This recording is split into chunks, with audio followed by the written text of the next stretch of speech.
What's up, Mets fans? Welcome back to the Mets post-game show following this electric W on this lovely Thursday night between the Mets and the Cardinals. It is a 4-1 victory for our New York Mets back at home Yes, it is. on this lovely Thursday. It is awesome. The offense came alive in the second inning, and the offensive production in that second inning is all that they would need following up a fantastic, electric, sharp Griffin Canning outing. Zach, how you doing tonight?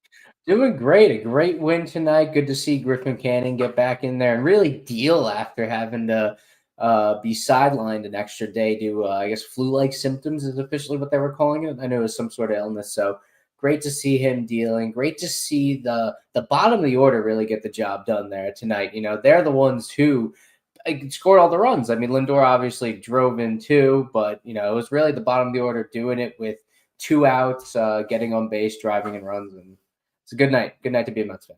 100% good night. The crowd was electric back at Citi Field. We'll talk about the lineup. We'll talk about the production. We'll talk about what went right for the New York Mets, what could have been going wrong for Andre Palante, when the Mets got to him at that point, but he did really settle down after that second inning when the Mets got basically all of the runs that they scored in this ball game right here as well. And it was really good to see Griffin Canning, even though he came back out for the next half inning in that top of the third and gave up the one run, Mhm. limiting damage and not kind of letting that snowball and not hitting a wall, which was really good to see. But before we fully get into it and we take a look at the box score, take a look at some of the individual performances, for the New York Mets from our beloved New York Mets, please do make sure to smash on those thumbs up buttons.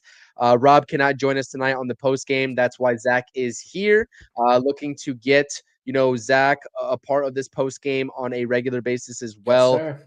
as the schedule allows. So please do subscribe to the Sunny Days Media YouTube channel. You can find that link in my That'd be great. description of this very stream as well for more Mets talk down below. But as always, please do subscribe and hit those thumbs up buttons on this stream and on this channel. And you all already know what to do. Drop those comments in the live chat. We have a lively chat already with We people do. Yes, we do. already spamming those W's as we usually do in the honorary post-game victories. And you know what? I said the word victory, and that's exactly what it is. Let's go. Spam those W's.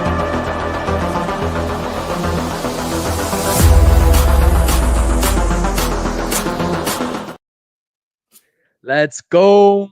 Go Mets. Let's go. Listen, the Mets improved to 12-7. This was an awesome, awesome game all up and down the board as we have the W's rolling through here from Ray, yourself here, Cindy. I love it. Cope. It's awesome. Nicholas is getting into the action. Lynn is here.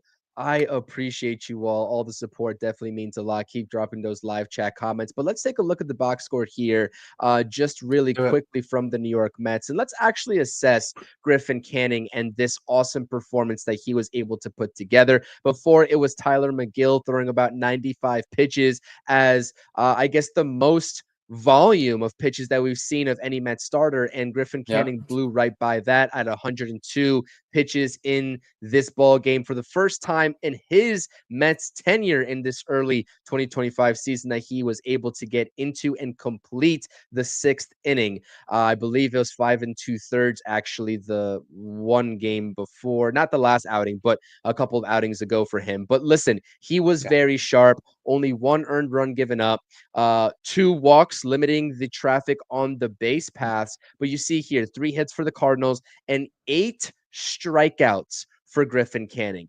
The Mets signed Griffin Canning this offseason. I'm like, okay, he's a back of the rotation guy. For me personally, a little bit more of a long reliever, but one thing led to another. A couple of injuries hit the New York Mets rotation. He was entrusted after a very awesome spring training that he had collectively, especially numbers wise.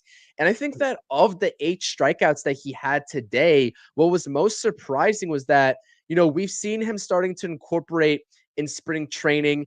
If you listen to the spring training post games that I did, especially after Griffin Canning outings, it's been a really telling pattern that the Mets signed him and they said, we need you to get away from your four-seam fastball, and we need you to throw more sliders and changeups. And that's what was working for him in spring training and the first couple of outings of this 2025 season. But Zach, we saw a different version. We saw a different artwork for Griffin Canning tonight, and he was utilizing that four-seam fastball up in the zone primarily to get the majority of his putouts tonight. What did you see from Griffin Canning up and down the board?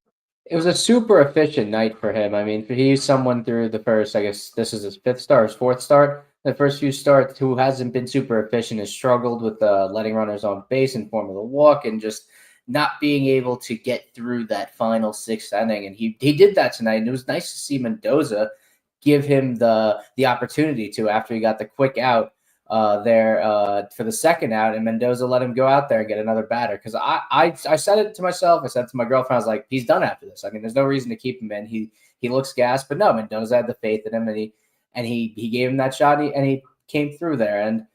And this was a night where, even though his fastball, like, he got a bunch of swings and misses on it, and he was striking guys out with it, it wasn't a super effective pitch in terms of being this wipeout pitch, but it's something that is just a different look that these hitters are going to get. Whereas his changeup has so much movement, his slider has a ton of movement, and he's able to keep them off guard with a pretty straight fastball, something that really doesn't move too much, and without overpowering speed. It's about location. He located his pitches very well tonight.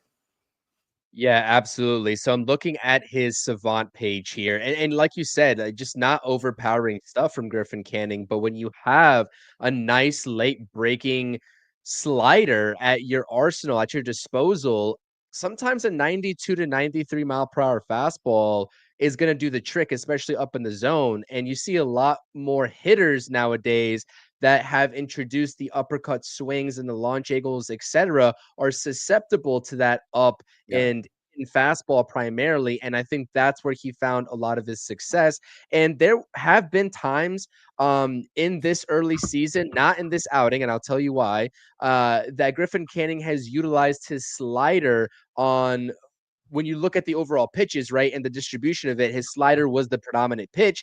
In tonight's ball game, there was a clear, I'm not sure if they watched tape on this Cardinals lineup and they had this game plan moving forward. I'm sure we'll get to see if the game plan remains the same from David Peterson, etc., that are going in the rest of the series against this Cardinals lineup. But he threw 45 four-seam fastballs in this ball game, 27 sliders, and 18 changeups. So again, still a pretty heavy diet of sliders and changeups, but by far he was utilizing that four-seam fastball. I mean, it's not even close that was his favorite pitch tonight. And I guess he also has, I'm looking at Savant page right now, I guess he has a knuckle curveball as well. Did you see that knuckle curveball? I did not see him throw that at all, but I guess he does. Yeah, I'm looking at it too. I know. I know. I saw the sinker here and there, the four seamer, and then the sliders, his big pitch, that and the changeup. But I didn't see knuckle curve. But I guess that's something extra pitch at his disposal. Just another look to hitters have to be wary of. Right. And sometimes they miss, I guess, categorize some of these pitches and maybe they just put the knuckle curve. But if he has that, if he's slowly starting to introduce it, I haven't heard about it from Griffin Canning, but that's just, Oh, adds fuel to the fire in terms of how dangerous he could actually be. And I was talking about Griffin Canning as well. I think that the majority of this fan base was forced to talk about him after he became a force in spring training. And I was yeah. saying that he could be a really, sneaky dark horse for this Mets team, especially early on as they're waiting for Montas and Manaea to get back.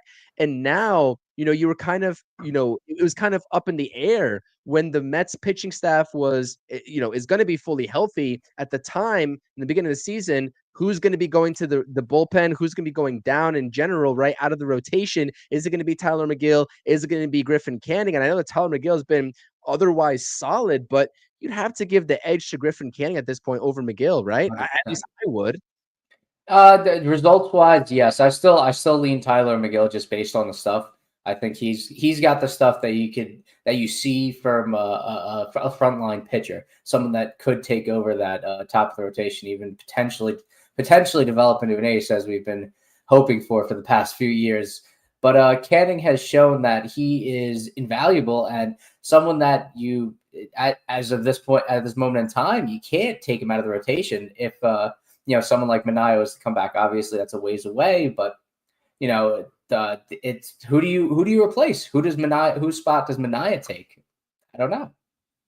I don't know, because I would like to think that the Mets are committed to Clay Holmes at least until the mid-season point, in the rotation. But you can make the argument that Clay Holmes, production-wise, has been one of maybe the worst off pitchers in this rotation. And they're all kind of jumbled together, and that's how I kind of assess it Yeah, right now. So it's going to be a very tough situation. But I think that also playing Tyler McGill also has a couple of options on his contract. So he does. whether they decide to utilize that or not as an advantageous point, who knows? But I do think that right now, Griffin Canning, it would be an extreme disservice, right, for him the way that he's 100%. rolling right now, especially coming off of that illness that you alluded to. I mean, what a bounce back performance. Just he was supposed to pitch yesterday and he couldn't give it a Mhm. go.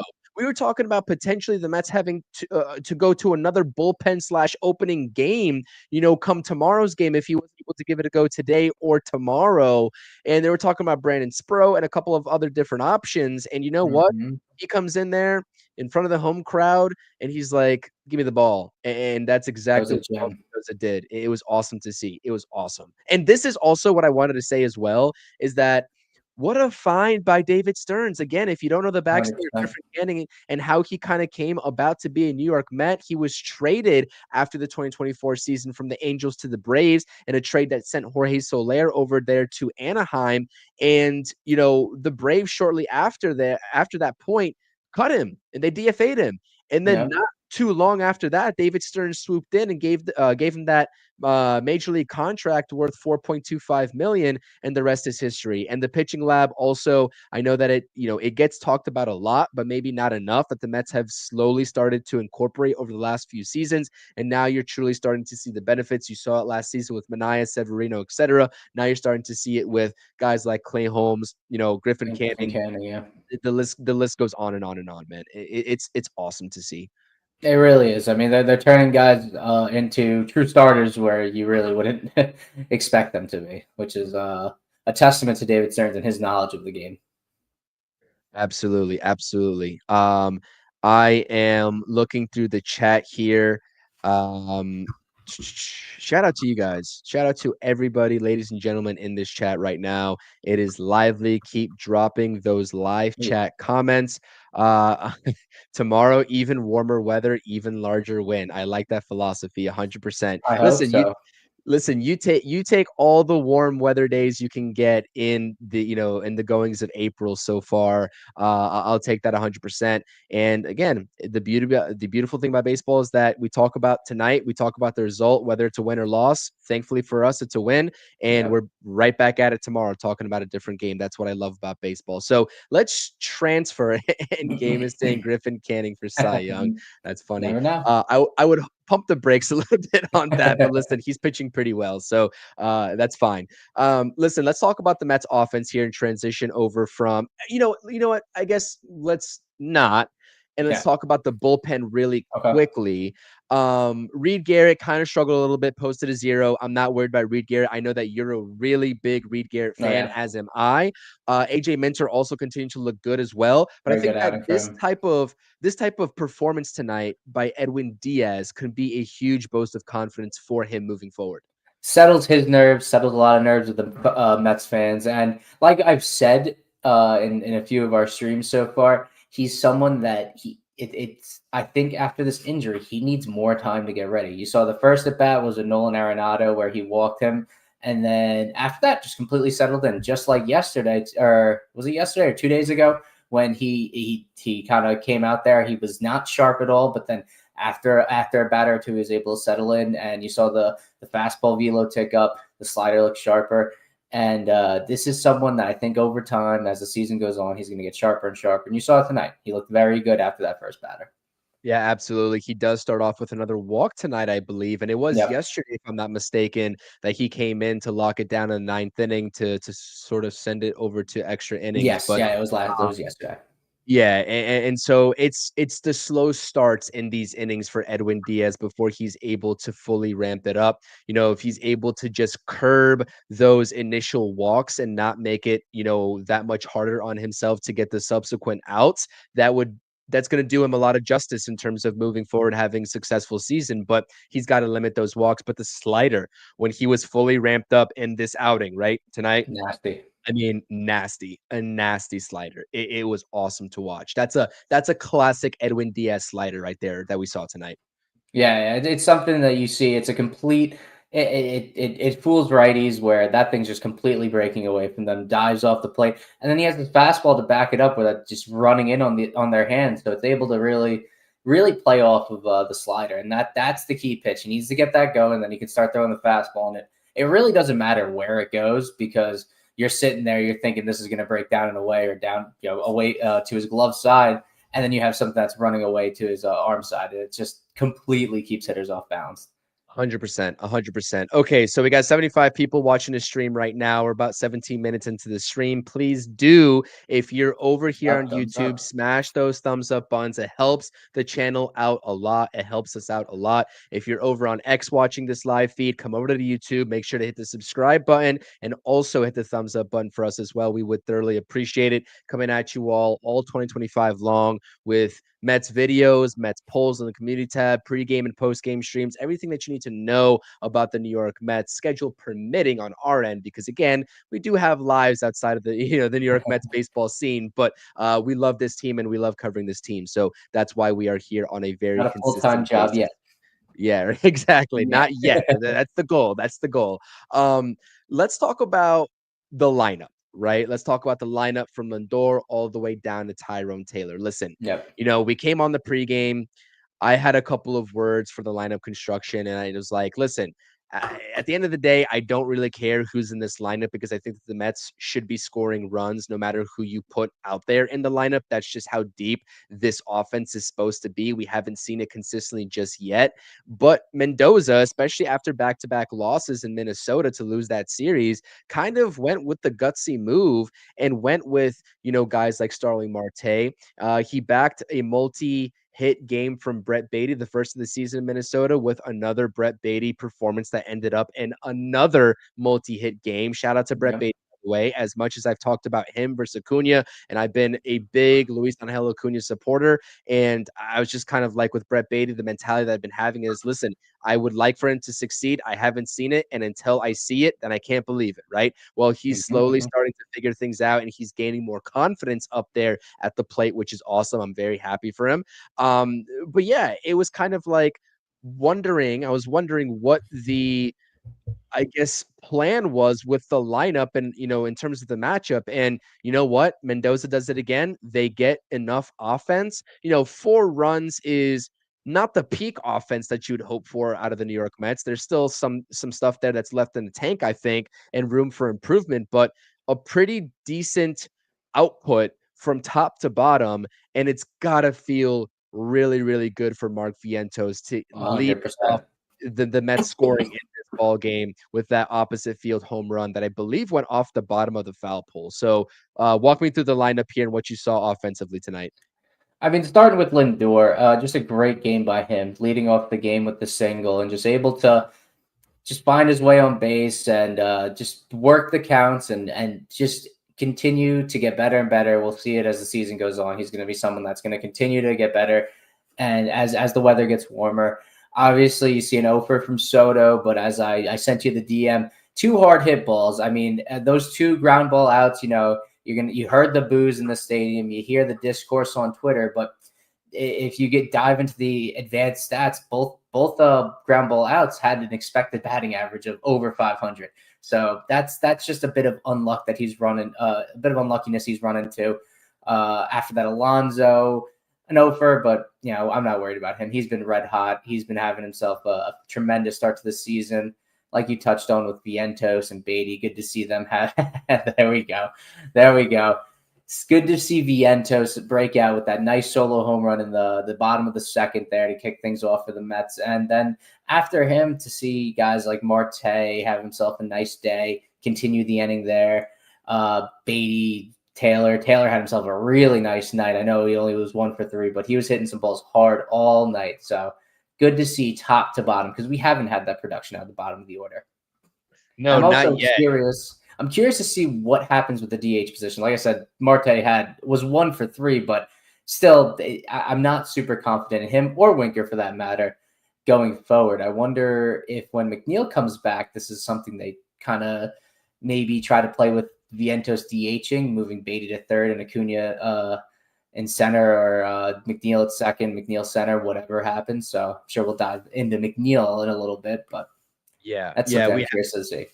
we have to dive into McNeil here as we saw him play a minor league rehab game in center field, and they're having these discussions. Personally, we'll touch on it. I'm not sure if I buy it, but we'll touch on it here in just a second. But you know what? The one guy that I think that I definitely need to give an utmost shout out to, we're talking about another position that has been lacking offensively is in center field, especially right in the early goings of 2025. Tyrone Taylor, especially in that last game in Minnesota and now tonight, he's looking like he's squaring up a lot more baseballs, and he's Yeah. looking like he's starting to gain that confidence that we saw, a lot of times down the stretch of that 2024 season. So if Yeah. he can go ahead and be, especially without Luis Angel Acuna in the lineup on any given day, I think Tyrone Taylor is the perfect 9-hole hitter. And you saw it today, the ability to get on base, right? Especially here at the box score, you see goes Yep. 1 for 3 with a run scored, but First and also third.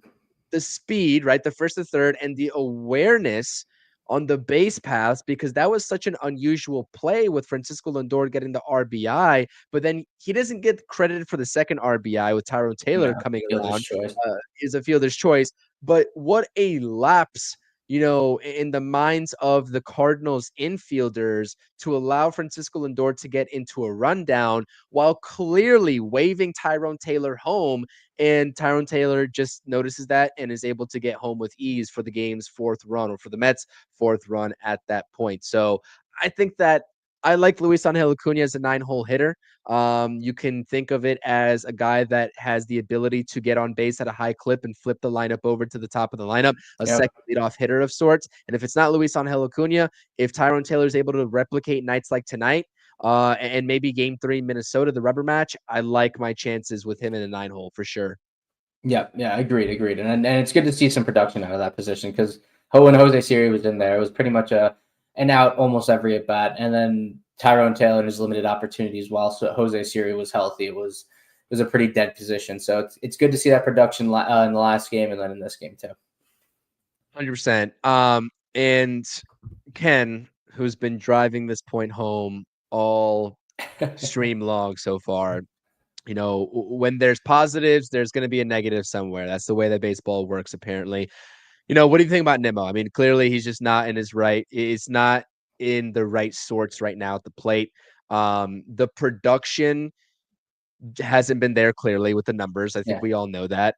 The approach has been questioned at times by New York Mets fans in terms of the over aggressiveness, right? Yeah. In certain situations. I like the over aggressiveness in most situations, but some situations call for it a lot more times than other situations. And I think that swinging on a first pitch, or at the first pitch when you get into the extra innings of that rubber match against the Minnesota Twins, may not be the appropriate time to do that. He takes the over tonight. What are you seeing from Brandon Nimmo, to answer Ken's question? It's a weird one because I don't want to put too much stock into this early season production. Obviously, when it's looking as bad as it has, it's tough. It's tough to not start to jump to conclusions on what's going on with Nemo. Is this what we're going to get going forward? But you look at the Savant page; it's lighting up red. He's someone that's run into some tough luck with some hard hit balls, and the one thing I will question, and I'm starting to waver on a bit, is the over aggressiveness. I think I saw a stat where there's only one game this season where he took a first pitch on. He didn't swing at a first pitch in all of his at bats. So this is someone who's attacking that first pitch, and he's not getting the results. So maybe dialing back on the aggressiveness a bit, and just letting the count kind of play out for him as opposed to trying to attack that first pitch. And I think it was Gary or Ron or whoever brought it up tonight that over his career, he's someone that has been passive aggressive at the plate and with runners on and taking that first pitch, and he should attack more when you have runners in scoring position. That I agree with 100%. But maybe early in the game with no one on, or in close ball games, trying to work the counts and get on base in any way possible. Right, right. I don't know. Brandon Nimmo, I'm sure we're going to talk about him until he starts producing. I don't even know what to make of the situation with Brandon Nimmo anymore. I mean, I tried to assess it with multiple different angles, but I think that we're just going to continue having this discussion. He's going to have to change up the approach a little bit. I mean, there's going to have to 100%. be some adjustments and some tweaks to the way that he attacks certain pitch counts. I'm sure that he's Mhm. aware of that as well. I think that he's been going on the post game interviews and being asked different questions, and I think that he understands that there needs to be an adjustment, and it's just up to him whether he's going to do that or not, because I think that he is just the glue guy in order to bridge and have the perfect efficiency of a peak Mets lineup, being able to bridge the first half of the lineup into that bottom half of the order as well, especially in the early goings of the 2025 season. So hopefully Brandon Nimmo is able to get back on track. Hopefully Mark Vientos is also continuing to head in the right direction, because if you get those guys going with the addition of a red hot Pete Alonso, with an addition of maybe a Francisco Lindor that's picking up some steam, and Juan Soto just waiting to just break, you It's know, gonna happen. this unlucky streak, right? Because again, he's producing, especially getting on base in the two hole. But again, another game where he smokes two baseballs right at, two fielders, and he gets out. I mean, it's a hard hit. The hard hit rate on it is probably going up. I think the Mets have been a top. I don't think I Top know the five. Mets have Yeah. been a top 5 team in baseball in terms of hard hit rate, and it's just the game of baseball is a game of inches, and sometimes that doesn't matter because it's more so of a predictive stat to drive some other metrics, but it doesn't really mean, it's not the end all be all. So that's just how baseball works, unfortunately. That's the game of baseball. I mean, when you're having a good season, you're failing 70% of the time. So this is a game where you're going to fail more often than you're going to succeed. And at this moment in time, Juan Soto and Nimmo too are both guys that are just aren't getting it done in the way that us as fans want it to happen. But it's going to happen. Juan Soto is a tremendous baseball player, and it sooner or later he's going to break out. He's going to have a series where he's going to go 6 for 12, or he's going to have, a well over 500 batting average. He's going to hit a few home runs. He's going to drive in a ton of runs. It's bound to happen. So, and then Nimmo, like you said, he's going to be the perfect bridge guy, especially when you get guys in the lineup, when you get an Alvarez back, when you get a McNeil back, where it really completes the lineup, as opposed to having guys like a Marte down there, Brett Beatty, and guys that where while we did get some production from tonight, we're still unsure of, and we'll see as the season unfolds where the Mets go with trying to fit these guys in and how they produce leading up to these two guys coming back in Alvarez and McNeil. Did you hear some moans and groans and boos with I Juan did. Soto? So it's funny. I was actually listening to the Evan and Tiki show on the way home, and I'm sure all of you Met fans in the comments, you Chris, have seen John from Maspeth on Twitter. Yes. Yeah. He called into the show, and he was jarring at them, talking about Juan Soto and whatnot. And Evan said he's heard, through the rumor mill on Twitter, wherever, that apparently some Yankees fans were saying they were going to buy Mets jerseys, they were going to show up to the game and boo Juan Soto and try to really feed some fuel to this fire. Where you have guys like a Salicata and other Mets fans, on Twitter or in the media that are I guess sort of turning on him now, which is bizarre. I mean, when you look at things, if this is rock bottom for Soto, I take it, because this is someone who's still producing, he's still hitting the ball hard, and it's such a small sample size. People are talking about, oh, it's a huge slump. We're 19 games into the season, and the first series, the first 4 games, he was producing. So I mean, to talk about it like this extended slump where we're overpaying him, he's going to be a huge bust, is just, excuse my language, I don't know if this is a bad word, but asinine. So Yeah. it's ridiculous. I can't, obviously we can't confirm The No, whole of course not. fans, whatever. We can't confirm that. Would it shock me? Absolutely not. That type No, of not at behavior all. would absolutely not shock me whatsoever. I mean, they really, you know, and there's Yankees fans excluded. I know some pretty cool, down to earth Yankees fans that are just over this Juan Soto discussion, but there's a certain portion, I guess, of that fan base that is still just really scorned by the decision of coming across town, Mhm, mhm. for the foreseeable future in orange and blue. And it's quite sad. It's quite sad. And I wish I could be shocked about some of the radio guys, feeding into this. And Mhm.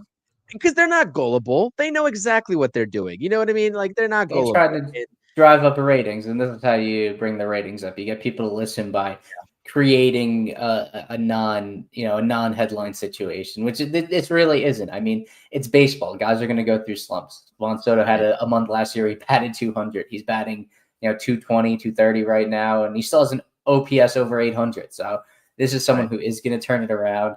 And in a couple weeks, we're going to be laughing at this like it never happened. 100%. I 100% agree with that. So if you're a Mets fan, and if you really claim to be a Mets fan, if you're going to these games, please don't listen to the radio guys. Don't listen to anybody else No, saying Juan Soto. Don't do it. It's not going to be productive. It's going to be counterproductive, and it's going to only lead to worse things, right? In terms of 100%. the outlook. So enough of that. So I think also before the game actually went live, the New York Mets announced officially that they placed Yes. a series on the IL. As expected, they went ahead and sent down Hagenman, who looked phenomenal, by the way. Great start from him yesterday, Yesterday or outing, I should say. outing relief at 3 1/3 or 3 2/3, whatever he posted. I mean, he had 4 strikeouts, no walks. It was a great outing for his MLB debut. They sent him back down, recalled Max Kranick. And Max Kranick was always with the team, of course. We know that, but they Mhm. recalled him, and they also recalled Jose Azocar? Jose Azocar, yes, the Yes. veteran outfielder to provide some outfielding depth. Now, this also feeds directly into the conversation of, let's say, Luis Angel Acuna getting reps in center field or the outfield in general. Same thing with Jeff McNeil when he gets back. Like, how do you assess that center field situation? Because clearly Tyrone Taylor's a great ball player. No one's going to take that away from him. Solid defensively, speed. You saw why he's a great ball player tonight. Uh-huh. He's not an everyday ball player. I will hold true to that fact 100%. There's a reason why him and Jose Siri was brought in here to platoon with him. He's a fourth outfielder. He can make a lot of spot starts as he did in 2024, but I don't view him as an everyday center fielder. Or he could definitely be one, right? But you're just not going to get that consistent offensive production. You're going to go through the ups and the Mhm. downs because he's not really a quote unquote elite hitter at this point. What do you make of, I mean, maybe not even the Azokar move, because again, it's a veteran.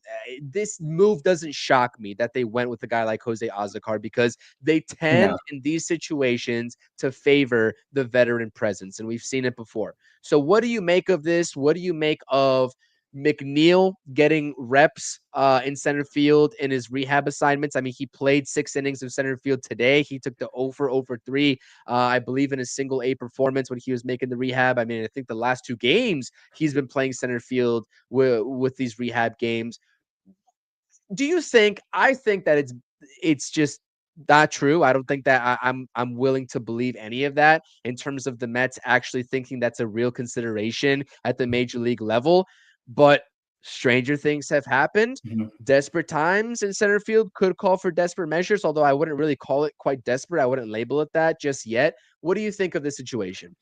I think it gives them another person who can stand out there, who can play in the outfield. I mean, we've seen McNeil play the corner outfield positions well in the past. We've seen, obviously, Nimmo was a center fielder for the lion's share of his career so far. And as we've seen so far, the Mets have been carrying 5 outfielders, excluding Starling Marte and Jesse Winker. I think it gives them the option to not carry a fifth outfielder in Jose Azocar when McNeil and Alvarez are back, because I don't think he's going to be a mainstay in this lineup, or on the team, on the major league team, other than an injury replacement. And it gives them more flexibility here, where they can keep Brett Beatty and Luis Angel Acuna up at the major league team. You could move Nimmo to center field on days where Tyrone Taylor needs an off day or he's not producing, and play McNeil in the corner outfield. If Nimmo can't play center field because of the plantar fasciitis, you can stick McNeil in center field. Maybe Acuna can play center field. I think it gives them a bunch of different looks. And I know who was it? Someone said what position needs improvement on the team. It was Sanders. He said what position needs improvement so far, and I said DH. I think the Mets need to improve at the DH position, and it allows them to play with that. You could have Vientos play DH. You can even have Alonso DH. You could do different things, and you don't have to always have that be a dead spot in the lineup. Where we've kind of seen it so far out of short spurts of production from both Jesse Winker and Marte. Yeah, I think that there are a lot of different things, a lot of different unique lineup twists again, and I think that's partially the reason in which why Mendoza is making all of these lineups the way that he is right Mm-hmm. now.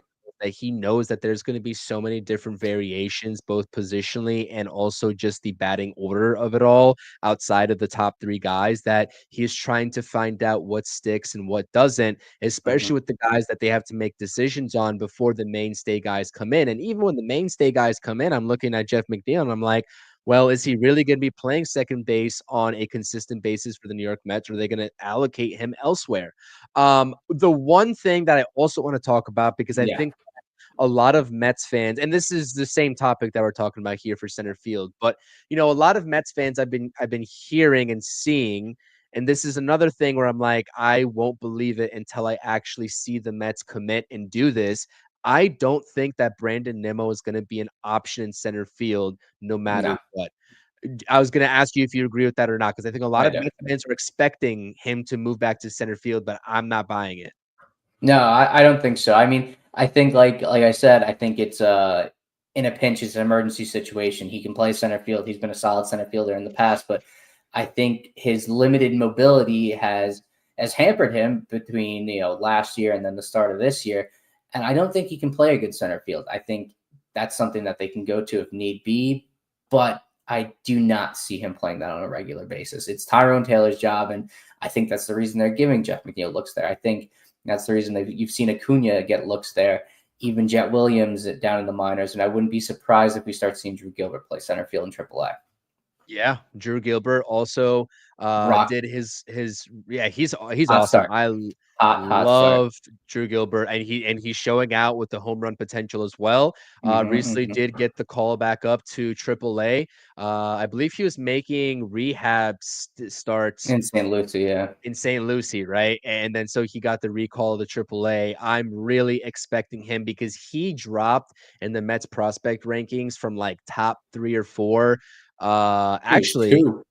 he was 2, right? At He was one two point, behind Jet Williams, and then obviously right, Strode had the research, the correct. And then he massive dropped all the season. way to like 8 or 9, I think, in the farm Because he system. missed all of last season with the was it a Correct. hamstring, right? And he's been someone that's been injury prone, and obviously the hamstring and soft tissue injury, you see that with guys, and that's something you're concerned about. But other injuries he's faced in his career, I think it was in college, he ran right into the right field wall and just dislocated his shoulder.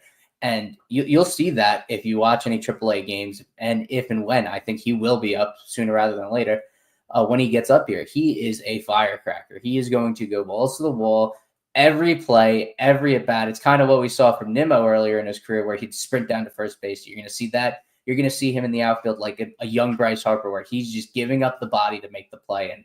And that's something you worry about. But that's something that's fun to see. And That it'd be com- a that yeah, comp to Bryce Harper is actually a really good one. I like that a lot. yeah. Now that's lofty The expectations. I budget. mean, I think we both know that, but like Yeah, even with the personality too, because I was watching him in his Tennessee days when he was a volunteer over there down in Tennessee, and I was just yeah. like, dude, this guy is he's mouthy, right? No, He's not afraid to fun say ability. and show expression, but I like that. I like that part of his game. So I'm super excited for when his time does come to get called up to the big leagues. I'm super excited to see what he has to offer, especially after that injury riddled season last season.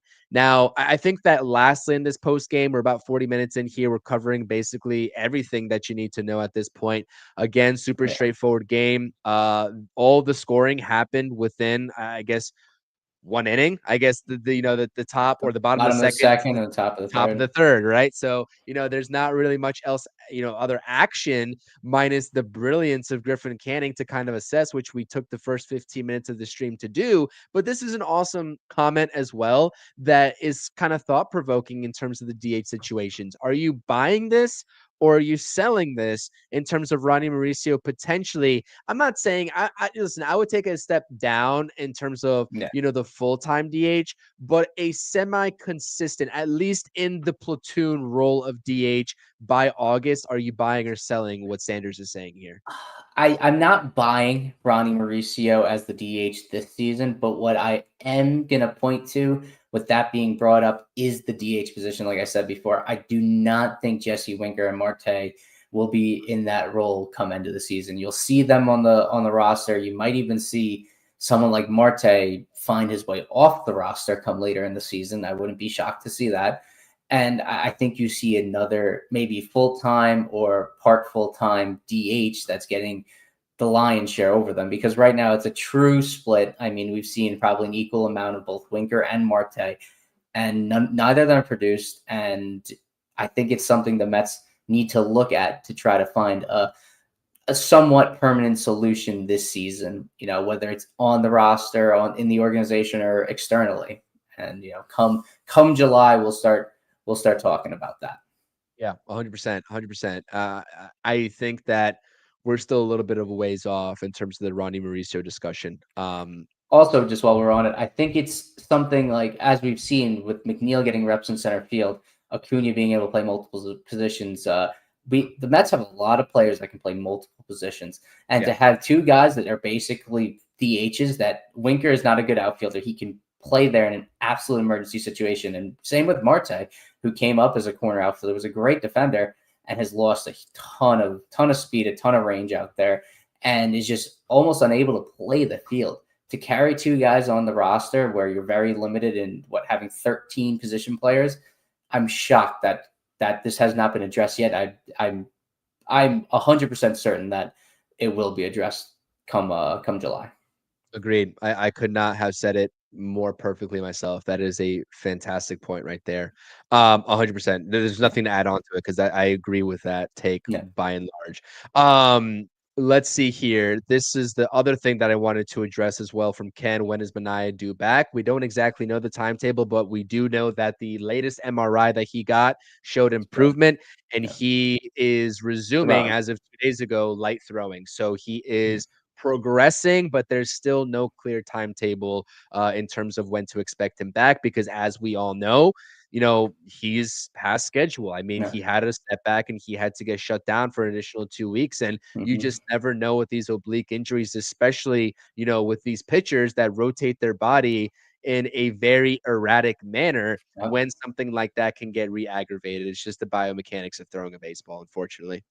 Yeah, we'll see. I think, assuming no more setbacks, we'll probably see him, I guess, at best around Memorial Day, but that's probably at the shortest end of the spectrum. I suspect maybe mid to late June is probably a more conservative uh, deadline or outlook to when he'll be back. And talking about pitchers, I'm kind of interested to see where the Mets go to with the sixth starter. Obviously, they had the bullpen game yesterday.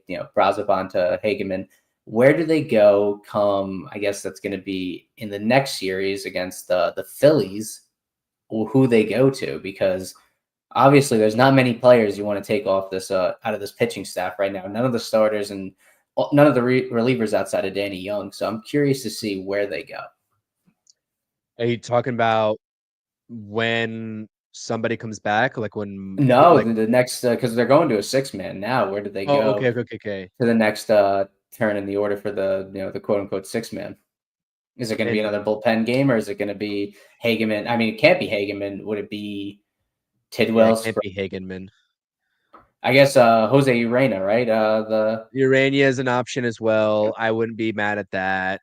Um, yeah, I guess, right? I mean, but who would you send down at that point though? I Because guess whoever you're sending down for Nunez, you delay Nunez a day. You send down, I guess, Danny Young in this situation. I think that's your best option. Then you bring up Urania or whomever you send them back down the next day for Nunez. What's the update for from Nunez? Because I haven't seen it. Do you have one? I haven't heard anything, and I guess nothing is good news because it just means he's continuing to throw. I figure if we had any update, it would either be he's going to be on the roster, it's an imminent move, or he's injured. So Okay. Yeah, because if that wasn't an option, I would say, and I think I saw it up in the comment section. You know, for those of you who've been following me talking about this team for quite some time, I've always been a proponent of potentially giving another shot, but I do understand that he's looks good out of the bullpen. But you know, Jose Buto is always an option to also spot mhm. if needed as well. But if you're not calling up anybody or bringing anybody down, you know, as a replacement, then you're just basically taking you know you're still rolling with 13 pitchers as is, but you're just taking and building a six-man rotation for that one, I guess, series, and that could throw the bullpen off in terms of I guess the depth of it all. But if Jose Buto gives you a solid 5 or 6 innings and he's burnt for like the next 3-4 days, Yeah, is anybody really going to bat an eye? I don't really think so. no. You know what I I mean? wonder if Kranich an option there too because he's someone that was looked at to be a starter last season. So the Mets Correct. have options. I'm curious as to where they go because it's something that they've played those cards close to the chest and the close to the vest. And the only reason we saw Hageman yesterday, we saw a move being made, was because of the Griffin Canning start being pushed back. Yeah. Yep. Absolutely. Yeah. So listen, I mean, no complaints for us today. I mean, top to bottom, the Mets went in there at home, got it done. This is your final box score from the lineup and Griffin Canning. The Mets were also helped out in the bullpen by the likes of Reed Garrett, or with the likes of Reed Garrett, AJ Minter, Edwin Diaz in that order, posting all zeros. And Yep. really, after that top of the third and that earned run that Griffin Canning gave up, it was basically lights out, good night for the Cardinals lineup. And that was a lineup that really, I mean, it's not going to wow Not you. worried.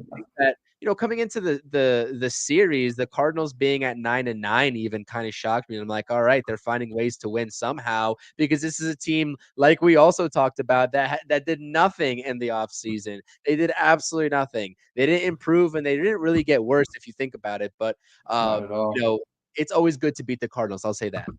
100%. I mean, the only person you're really worried about in that order, I mean, obviously you have Nolan Arenado, who's Yeah. somewhat of a shell of his former self. Really, outside of Lars Nootbaar, there's no one you're really scared of. Maybe Yeah. Brendan Donovan, who's gotten off to a hot Donovan, start, but sure. that's about it. But Brendan Donovan's is somewhat unknown, whereas everyone else in that lineup is really underproduced or has, basically just their careers have taken a turn, like Nolan Arenado and Wilson Contreras. So this is a series. It's a series, like we said, against the Twins. It was disappointing to see them go lose 2 of 3. This is a series where I think you're disappointed if the Mets don't win 3 of 4, and this is one where you could easily see them sweep heading into the Phillies series starting Monday. 100%. 100%. And that Phillies series is going to be absolutely electric. So this Oh was yeah, game one of Mets versus Cardinals that kicked off tonight. The Mets lineup again, good job. I mean, all around good job by the pitching and the lineup. 8 hits to 3 in favor of the Mets. Clearly, they won this ball game 4-1, and we're right back at it tomorrow. Believe another 7:10 p.m. start on a Friday night. It is going to be yep. David Peterson going for the New York Mets versus Miles Michaelis of the St. Louis Cardinals. David Peterson, always good to see him on the mound. I Oh always yeah. get excited for David Peterson starts. Hopefully, he's able to continue the success. And yeah, that's gonna do it for us. This was a awesome, efficient Mets post game, and they're always awesome and efficient when the Mets are awesome and efficient. And it really is right. These post games are highly reflective of the performance of the Oh Mets on yeah. any given day. So It always feels good coming and talking Mets after a win, especially when while it wasn't a win where they went and blew the doors off the Cardinals, it was a dominant win where you really never felt any worry, especially once they got things rolling in that bottom of the second, and then the pitching just came in and shut the door. 1,000%, 1,000%. All right, Mets fans, we definitely appreciate you all popping out in the live chat. Thank you for the support. Again, it's a New York Mets W, baby. We Dubs, dubs, appreciate dubs. spamming those W's in the live chat. Please do go ahead and smash those thumbs up buttons. Subscribe to the channel as Thumbs well if you're up. new to the channel. If you're watching the replay and you like what you hear, you like the analysis, you like the type of analysis that you're hearing, this is what you can expect on the channel. Hit the thumbs up. smash the subscribe button, and we'll see you all on the very next post game. And don't forget to subscribe to the Sunny Days Media YouTube channel where you can Yes, find thank Zach you, thank you. as well down in the description down below. All right, Zach, I appreciate it. Until next time, I'm sure we'll see you on here on another post game stream soon. Definitely. Can't wait. Thanks, Chris. Thanks, everyone in the comments. Great show. Definitely. Take it easy. Let's go Mets. See you all tomorrow. Let's Peace. go, Mets.